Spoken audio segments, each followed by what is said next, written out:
Direct selling, MLM या फिर network marketing हमारे देश के लिए कोई नया व्यवसाय नहीं है और लाखों की संख्या में सफल डायरेक्ट सेलर्स और कंपनियां होने के बावजूद भी इस इंडस्ट्री को लोग शक की निगाह से देखते हैं।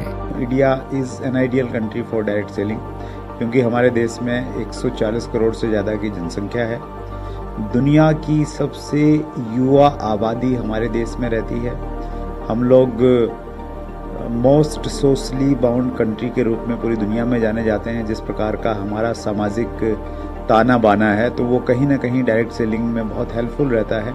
हमारे देश में, भारत में करीब 400 से 500 कंपनी मेरे ख्याल से डायरेक्ट सेलिंग के नाम पे व्यवसाय कर रही है। जब मैं भारत सरकार में कंज्यूमर अफेयर्स सेक्रेटरी था, तभी मुझे डायरेक्ट सेलिंग से डायरेक्टली डील करने का मौका मिला, क्योंकि इंटरनल ट्रेड नामक विषय कंज्यूमर अफेयर्स डिपार्टमेंट देखती थी। इंडिया में डायरेक्ट सेलिंग काफ़ी पहले आई थी। कोई इसमें गाइडलाइन नहीं, कोई कानून नहीं है, तो भी ये फैलती चली गई। उसका रीज़न क्या था कि जब कोई सिस्टम सोशियो इकोनॉमिक स्ट्रक्चर को एड्रेस करता है, उसकी प्रॉब्लम को एड्रेस करता है, वो सिस्टम रोक नहीं सकते। 2016 से पहले डायरेक्ट सेलिंग के ऊपर में कोई गाइडलाइंस नहीं थी और लोगों ने उनका फ़ायदा उठाया और बहुत सारी मनी सर्कुलेशन कंपनियां हमारे देश में आई। शुरू में जब ये बिल्कुल अनसपोर्टेड थी, इंडस्ट्री बिल्कुल हिफाजत तरीके से चल रही थी, उस वक्त ये ज़रूरी था कि एक यूनिफाइड आवाज़ उठाना। आवाज़ उठी, समस्याएं तो समाधान भी निकले। कुछ एसोसिएशंस बनी जिन्होंने इस समस्याओं को, इंडस्ट्री की समस्याओं को रिप्रेजेंट किया, गवर्नमेंट को समझाया। जहां चुनौतियों भरे भारत में डायरेक्ट सेलिंग तेजी से विकास कर रही थी, वहीं कुछ लोगों ने डायरेक्ट सेलिंग की आड़ में चिट फंड और पॉन्जी स्कीम से लोगों को भ्रमित किया। 2011-12 एक ऐसा समय था जो डायरेक्ट सेलिंग के लिए सबसे मुश्किल समय कहा जाता है और उस मुश्किल समय में इंडस्ट्री एक ऐसे दौर से गुजरी कि पूरी इंडस्ट्री के ऊपर में डायरेक्ट सेलिंग कॉन्सेप्ट के ऊपर में क्वेश्चन मार्क लग गया था कि ये सही है या गलत है, ये चलेगा या नहीं चलेगा। और हिंदुस्तान की जो अच्छी अच्छी कंपनियां थी, उन कंपनियों को बहुत टफ टाइम फेस करना पड़ा। दिसंबर 2011 से लेके अक्टूबर 2012 तक हमने अपने आंदोलन की शुरुआत की थी दिल्ली के रामलीला मैदान से। उसके बाद हम लोग जंतर मंतर पे रहे लगभग 13-14 दिन। उसके बाद में हम लोग जयपुर के उद्योग मैदान में 150 से ज़्यादा दिन का लगातार हम लोगों ने वहाँ पे धरना दिया और फाइनली उसके बाद में राजस्थान गवर्नमेंट डायरेक्ट सेलिंग की गाइडलाइन लेके आई और उसके बाद में राजस्थान में पर्टिकुलरली डायरेक्ट सेलिंग के लिए चीज़ें थोड़ी आसान हो गई और जो कंपनियां बंद थी वो वहाँ पे चालू हो गई। एक चीज़ समझ में आ गई कि अगर कंपनी को बचाना है तो कंपनी तभी बचेगी जब इंडस्ट्री बचेगी। और इंडस्ट्री में मैं एज ए लीडर क्या कंट्रीब्यूट कर सकता हूं, वो मैंने सोचा और इस दिशा में मैं थोड़ा सा आगे बढ़ा और मुझे अपॉर्चुनिटी मिली DSDWA direct selling distributor welfare association का फाउंडर प्रेसिडेंट बनने की। और वहाँ मैंने प्रयास किया कि जो जिम्मेवारी मुझे मिली है उस जिम्मेवारी को मैं अच्छे से निभाऊं। और हम लोगों ने RTI राइट टू इन्फॉर्मेशन, जो एक हमारे देश में एक अच्छी व्यवस्था है जिसके तहत आप सरकार से बहुत सारे प्रश्न पूछ सकते हैं जो प्रश्न पब्लिक डोमेन में नहीं रहते हैं, तो हमने डायरेक्ट सेलिंग के बारे में RTI लगाई कि डायरेक्ट सेलिंग जो कॉन्सेप्ट है ये इंडिया में लीगल है या नहीं है। हमने 7 मिनिस्ट्रियों को चूज़ किया और 7 में RTI लगाई। RTI लगाने के बाद हमने ये पूछा कि हमारे पास ये समस्याएं हैं, इनको समस्या लेकर हम किसके पास जाएं। तो एक मैरी गो राउंड शुरू हुआ और जब जवाब आए तो इस मिनिस्ट्री ने उसको, उसने उसको, इस तरीके से हमको इधर से उधर भेज दिया। उन सारे जवाब को नत्थी करके हमने PMO में RTI लगा दी। एक कमेटी बनी, इंटरनल मिनिस्ट्रियल कमेटी। उस कमेटी का मेन काम ये था, ये देखना, ये जानना कि डायरेक्ट सेलिंग जो बिजनेस है ये सही है या नहीं है, और अगर ये सही है तो इसकी क्या कोई गाइडलाइन होनी चाहिए। बार बार डायरेक्ट सेलिंग इंडस्ट्री के रिप्रेजेंटेटिव्स को मिलके मुझे ये लगा कि यस, एक कोई कानून की जरूरत है। 2 साल लगे अपने आप को ये पहचानने में कि हमारा सुनवाई कहाँ होगी।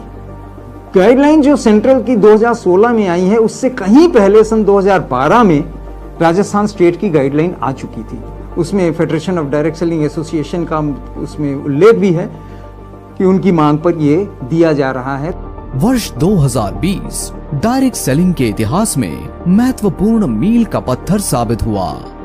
जुलाई 2020 से कानून में इसको कहा गया कि ये एक ऐसी प्रोडक्ट सेलिंग प्रक्रिया है जो कि नेटवर्क के थ्रू काम करती है। तो ये बहुत बड़ी जो उपलब्धि डायरेक्ट सेलर्स के लिए थी, डायरेक्ट सेलिंग कंपनीज के लिए थी। इसके बाद विद इन अ ईयर, 1 साल में ही 28 दिसंबर 2021 को कंज्यूमर प्रोटेक्शन एक्ट के अंदर डायरेक्ट सेलिंग के नियम, रूल्स बन गए। डायरेक्ट सेलिंग रूल्स 2021 जो कि भारत सरकार ने 28 दिसंबर 2021 को नोटिफाई की। डायरेक्ट सेलिंग को लीगल रिकॉग्निशन मिल गया है, सोशल रिकॉग्निशन भी मिल गया है। कुछ यूनिवर्सिटीज में डायरेक्ट सेलिंग को पढ़ाया जाने लग गया है, लेकिन उसके बावजूद आज भी डायरेक्ट सेलिंग को अच्छी निगाहों से नहीं देखा जाता। डायरेक्ट सेलिंग को आज भी स्कैम समझा जाता है, और जो लोग समझने वाले हैं वो गलत नहीं है, वो सही है, क्योंकि डायरेक्ट सेलिंग के नाम पे ज़्यादातर स्कैम हुए हैं। एसोसिएशंस अगर होंगी तो एसोसिएशन लोगों को टीच करने का भी काम करेंगी, लोगों में जागरूकता फैलाने का काम करेंगी। इस इंडस्ट्री में जहाँ पर पैसा नहीं लग रहा काम शुरू करने के लिए, जहाँ पर आपको कोई टेक्निकल स्किल नहीं चाहिए काम शुरू करने के लिए, कोई आपको यहाँ पर रिस्क नहीं है, इस वजह से कोई भी कैसा भी व्यक्ति यहाँ पर आ जाता है। आज एक्ट द्वारा जितनी सुरक्षा कानूनी रूप से चल रही डायरेक्ट सेलिंग कंपनीज को मिली है, उतनी ही सुरक्षा एक कंज्यूमर या डायरेक्ट सेलर को भी मिली है। कंज्यूमर प्रोटेक्शन एक्ट में एक कंज्यूमर के 6 राइट्स हैं। सबसे पहला राइट है the product should be safe. Traditional marketing में एक बहुत बड़ा इश्यू है कि वहाँ पे बहुत सारा डुप्लीकेट प्रोडक्ट सही प्रोडक्ट के साथ मार्केट में आ जाता है।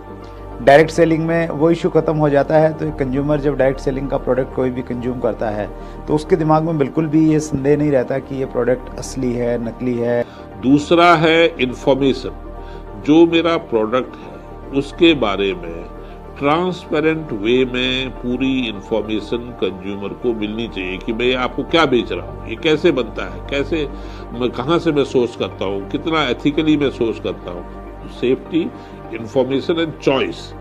कंज्यूमर को एक प्रोडक्ट खरीदने के लिए चॉइस देना बहुत जरूरी है। चौथा राइट है एजुकेशन का। कंज्यूमर को अपने प्रोडक्ट के बारे में पूरा एजुकेट करें।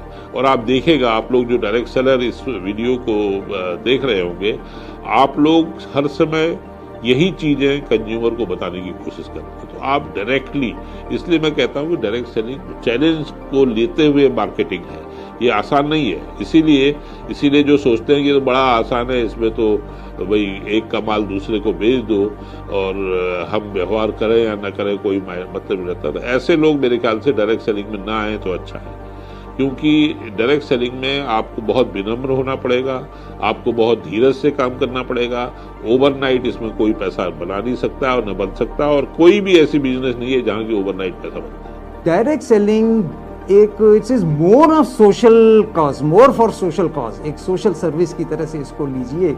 It will grow like anything. ये लोगों के अंदर में एक अच्छी सोच पैदा करता है, अच्छे रिलेशन बिल्डअप करता है, व्यक्तित्व विकास में बहुत योगदान करता है। देश दुनिया में घूमने की अपॉर्चुनिटीज़ यहाँ से मिलती रहती हैं। एक आम व्यक्ति अपनी लीडरशिप को निखार के दुनिया के सामने वो लीडर के रूप में प्रस्तुत हो सकता है। ये सारी की सारी चीज़ें हैं, लेकिन उसके लिए हमें सेल्फ डिसिप्लिन होना पड़ेगा। तो मेरे ख्याल से जो 5वां राइट है कंज्यूमर का, हियरिंग का, वो भी आप बखूबी से निभाते हैं। 6वां राइट जो कंज्यूमर का है, जो मैं पहले भी कह चुका हूँ, रिड्रेसल का, वो एक लीगल फ्रेमवर्क में है। इसके लिए national commission, state commission, district commission बने हैं। जैसे एक डायरेक्ट सेलर को संगठित होना चाहिए, मैं तो चाहता हूँ कि कंज्यूमर को भी उतना ही संगठित होना चाहिए।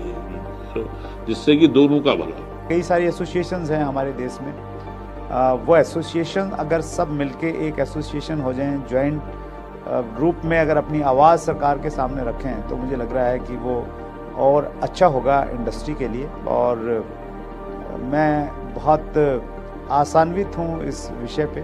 एक दिन आएगा जब हिंदुस्तान में केवल मात्र एक ही एसोसिएशन रहेगी।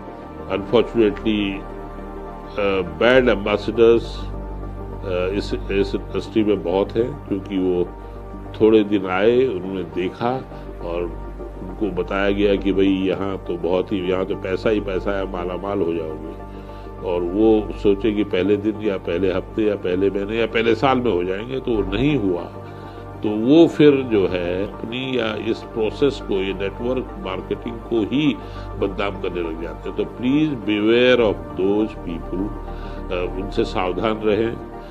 किसी भी व्यक्ति को डायरेक्ट सेलिंग में इंट्रोड्यूस करने से पहले इसके चैलेंजेस बहुत अच्छी तरह समझा दें।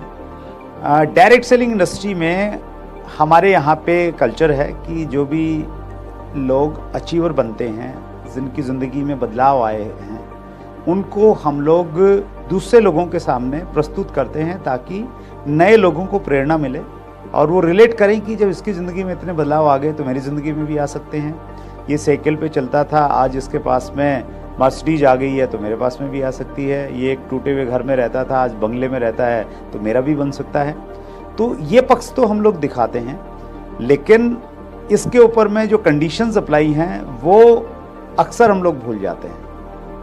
वो कंडीशंस बतानी ज़रूरी हैं कि इसके लिए कितना संघर्ष करना पड़ता है, कितना टाइम देना पड़ता है।